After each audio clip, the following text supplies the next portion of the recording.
Comment je suis devenu super malteur en moins de 3 mois, c'est ce que je vais t'expliquer dans cette vidéo. C'est ma première vidéo sur cette chaîne, donc je vais me présenter rapidement. Je m'appelle Maxime et ça fait 4 ans que je suis freelance WordPress. Ça fait environ 8 mois maintenant que je travaille exclusivement sur Malte lorsqu'il s'agit de trouver des clients et ça marche bien de ouf. En gros, sur Malte, tu es en concurrence avec des milliers de freelances qui font le même métier que toi. Donc pour obtenir un client, il faut bien que tu te différencies par rapport aux autres, que tu sois plus crédible ou que tu aies un avantage compétitif. Parce qu'en vrai, pourquoi un client ferait appel à toi plutôt qu'à un autre, sachant que tu n'as aucun avantage, en tout cas sur le papier? Et bien c'est justement là qu'intervient le super malteur. Super malteur, c'est un badge en fait que tu obtiens sur Malte quand tu obtiens 7500 points sur la plateforme. 7500 points, ça équivaut à peu près à 7500 € de chiffre d'affaires généré depuis la plateforme. Donc quand tu es super malteur, en vrai sur Malte, ça régale parce que tu as une crédibilité beaucoup plus importante que les autres qui n'ont pas ce badge justement.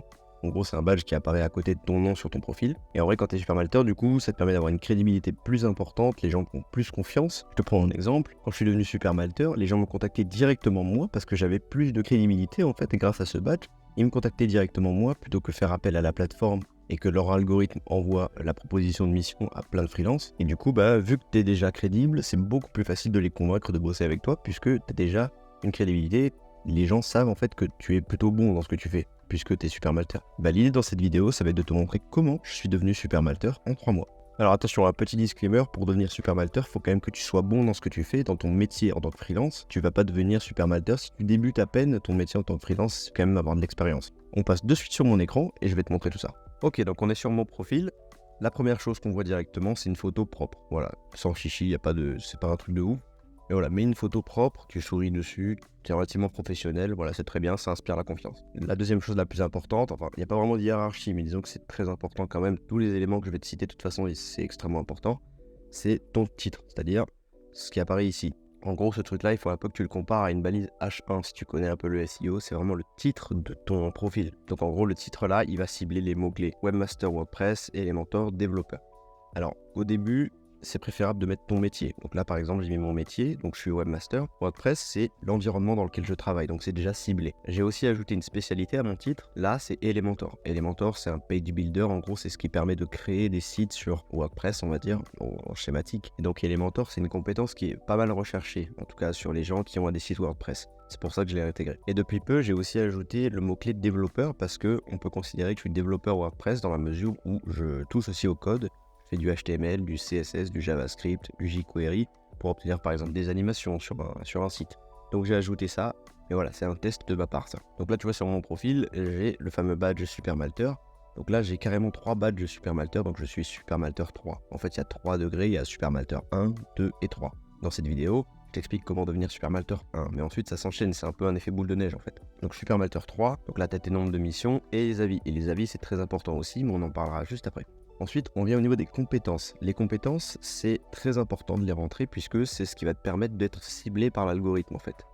Les gens vont poster une annonce avec des compétences clés et toi, si tu as tes compétences, tu seras susceptible de recevoir la proposition de mission. Tu peux en entrer 50. Donc en vrai, si tu peux en rentrer 50, c'est parfait. Il faut que tu en rentres le plus possible. De toute façon, tu peux mettre ton niveau ici, tu vois. Il y a marqué 1, 2 à 3. 1, c'est genre intermédiaire, enfin débutant, on va dire.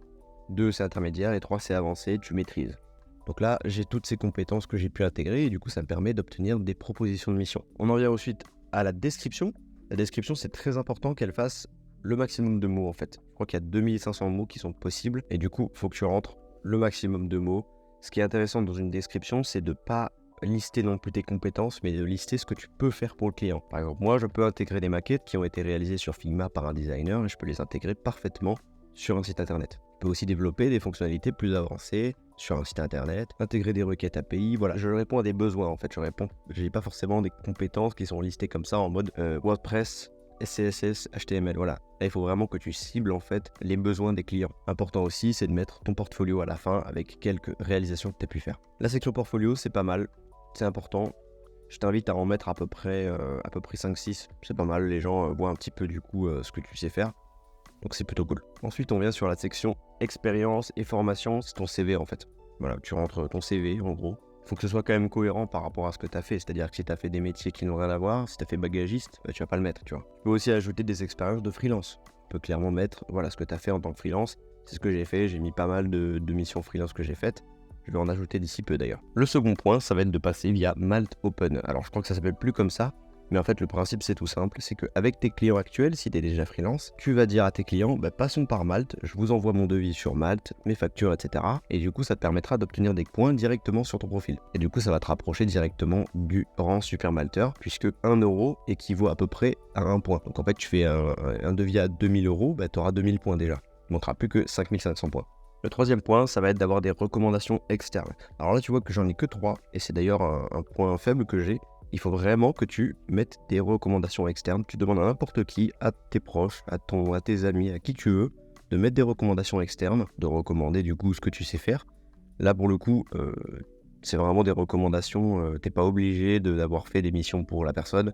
Voilà, fais des recommandations, demande à n'importe qui, c'est juste pour avoir un peu plus de visibilité sur la plateforme. Et le petit point un peu secret, ça va être de faire une mini-mission avec quelqu'un que tu connais, tu lui fais un petit truc sur son site internet et tu vas passer par Malte. Ça va te permettre d'obtenir un avis. Donc là, tu vois, si on recherche le mot webmaster sur Malte, on voit que tout le monde a au minimum un avis. Parce que si tu n'as pas d'avis, tu es foutu. Personne ne va prendre quelqu'un qui n'a pas d'avis en vrai. Donc tu trouves n'importe qui de ton entourage qui a une entreprise, genre une auto-entreprise qui fait Uber Eats, n'importe quoi, et tu lui fais une petite mission de genre 10 euros. Ça va te permettre d'avoir ton premier avis, tes premiers points, même si ça c'est pas vraiment le but. Le but c'est vraiment d'avoir tes premières étoiles et du coup d'avoir déjà plus de crédibilité que si tu n'en avais pas du tout. Si tu fais ces 4 points proprement, je te garantis que Malte va t'intégrer dans son algorithme et te proposer des missions de manière récurrente. Et ensuite, il faut que tu fasses le taf pour convaincre tes prospects de devenir tes clients. Si cette vidéo t'a plu, laisse un like, abonne-toi, c'était la première de ma chaîne. J'en sortirai plein sur le freelancing et sur WordPress. Ciao.